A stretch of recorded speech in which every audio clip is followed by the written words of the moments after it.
Hello friends, आज हम इस ट्यूटोरियल में डिस्कस करेंगे रिएक्ट जेएस के इंटरव्यू क्वेश्चन। और हम हर इसकी एक सीरीज़ बनाएंगे और हर सीरीज़ के हर ट्यूटोरियल में हम 10 क्वेश्चन यहाँ पे डिस्कस करेंगे।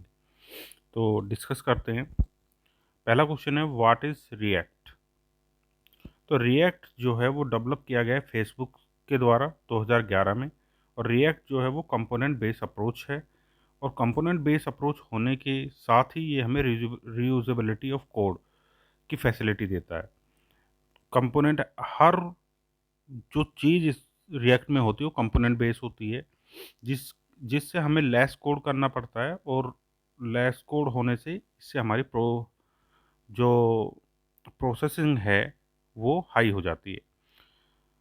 और रिएक्ट जो है वेब डेवलपमेंट और मोबाइल एप्लीकेशन दोनों के लिए यूज़ होता है। मोबाइल एप्लीकेशन के लिए रिएक्ट नेटिव यूज़ करते हैं। सेकंड क्वेश्चन है हमारा, what are the some important feature of react.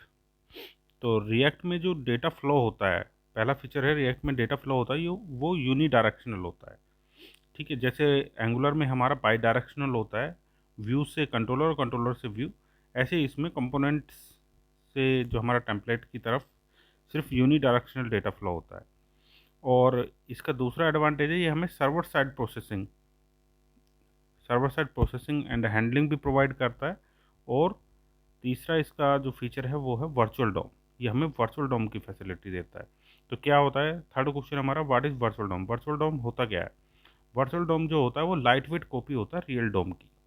ठीक है, और ये कंसिडर होता है हमारा एज ए नोड ट्री। इसमें एलिमेंट, एट्रीब्यूट और अदर प्रॉपर्टी होती है हमारी। तो अब ये वर्क कैसे करता है जो हमारा वर्चुअल डॉम है। पहले तो हम रियल डॉम समझते हैं। रियल डॉम क्या होता है, जैसे हमने कोई वेबसाइट ओपन की और उसे हम वेबसाइट में जितने भी HTML टैग्स होते हैं, जितने भी, वो सब डोम कहलाते हैं। वो होते हैं हमारे रियल डोम। ठीक है, अब वर्चुअल डोम क्या होता है, हमारा जो रियल डोम होते हैं वेबसाइट, उनकी ही एक एक एक कॉपी बन जाती है, वो होती है वर्चुअल डोम। जैसे किसी, मान लीजिए किसी H1 टैग में हमारा कुछ चेंजेस हुआ, तो उसके रेस्पेक्टिव जो हमारा वर्चुअल डोम है उसमें चेंजेस हो जाता है। ठीक है, तो ये वर्क कैसे करता है। ठीक है, ये वर्क ऐसे करता है कि जैसे ही हमारा वर्चुअल डोम रियल डोम में कोई चेंज हुआ तो वर्चुअल डोम में वो चेंज हुआ। ठीक है, तो रियल डोम में चेंज होने के साथ साथ हमें पूरी जो हमारी वेबसाइट होती है, जो उसे रिफ्रेश करना पड़ेगा। और वर्चुअल डोम में क्या होगा, वो चेक करेगा कि हमारा रियल डोम अपडेट हुआ है या नहीं हुआ है। इसमें इनिशियल स्टेट होती है। ठीक है, और उसमें जो प्रीवियस स्टेट होती है उससे चेक करता है कि प्रीवियस स्टेट में हमारा जो वर्चुअल डोम है वो इनिशियल स्टेट के साथ मैच कर रहा है। मतलब अगर कोई चेंज है तो वो उसे रेंडर करेगा, वरना रेंडर नहीं करेगा। ठीक है, तो ये एडवांटेज होता है इसमें प्रोसेसिंग के लिए। अब नेक्स्ट क्वेश्चन है हमारा कि डिफरेंस क्या होता है वर्चुअल डोम और रियल डोम में।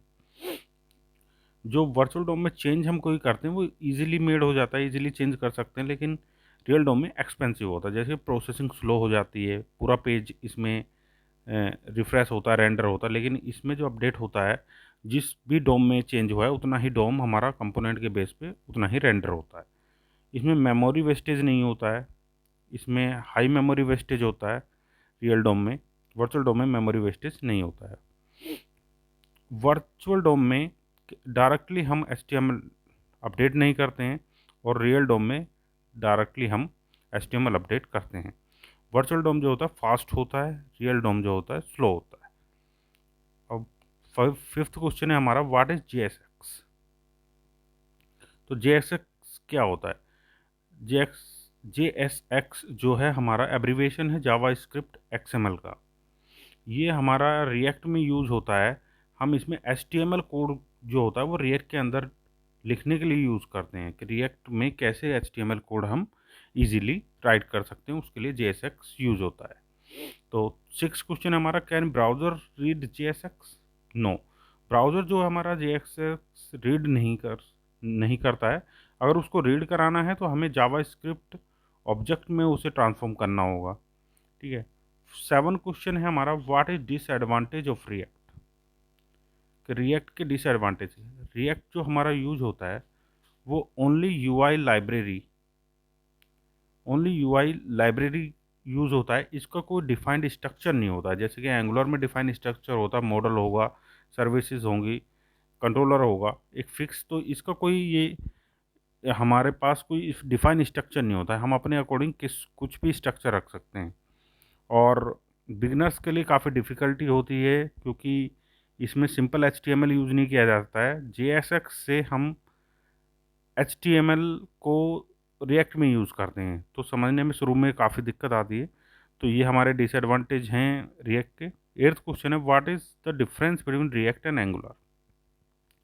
तो रिएक्ट एंगुलर में क्या डिफरेंस है? जो एंगुलर क्रिएट किया गया है वो गूगल ने क्रिएट किया गया है, और रिएक्ट फेसबुक ने क्रिएट किया है। रेंडर सपोर्ट, एंगुलर सिर्फ क्लाइंट साइड रेंडर सपोर्ट देता है, सर्वर साइड रेंडर सपोर्ट नहीं देता है। React server side rendering support भी देता है। आर्किटेक्चर एंगुलर का MVC होता है, और रिएक्ट का ओनली व्यू के लिए यूज़ होता है रिएक्ट। और डेटा फ्लो जो होता है एंगुलर में बाई डायरेक्शनल होता है, और रिएक्ट में यूनी डायरेक्शनल डेटा फ्लो होता है। 9th क्वेश्चन है, how does rendering works in React. Rendering जो रिएक्ट में रेंडरिंग कैसे वर्क करती है? जैसे भी कोई डोम अपडेट होता है हमारा, तो वर्चुअल डोम में अपडेट होता है, तो हमारा उसको रेंडर करने के लिए हर कंपोनेंट में एक रेंडर फंक्शन होता है। वो रेंडर फंक्शन उस JSX का जो भी HTML है उसको रेंडर करने के लिए यूज़ होता है। अब 10th क्वेश्चन हमारा, what are states in Reacts. कि स्टेट्स क्या होती हैं रिएक्ट में हर कंपोनेंट स्टेट्स का जो डेटा होता है उसको हैंडल करने के लिए यूज आते हैं। ये रिएक्ट जो होते हैं, स्टेट जो होते हैं, कंपोनेंट का डेटा को रखते हैं, इसको अपडेट करते हैं, और डायरेक्ट स्टेट का डेटा अपडेट नहीं किया जा सकता। इसके लिए सेट स्टेट फंक्शन यूज़ किया जाता है। और स्टेट से हम डेटा एक कंपोनेंट से दूसरे कंपोनेंट में भी नहीं भेज सकते हैं, ये सिर्फ स्टेट में ही डेटा को, स्टेट जो है कंपोनेंट का डेटा ही रखता है। तो ये थे हमारे आज के 10 क्वेश्चन। नेक्स्ट सीरीज में हम और 10 क्वेश्चन लाएंगे। तो इस ट्यूटोरियल में इतना ही था। Okay, thank you.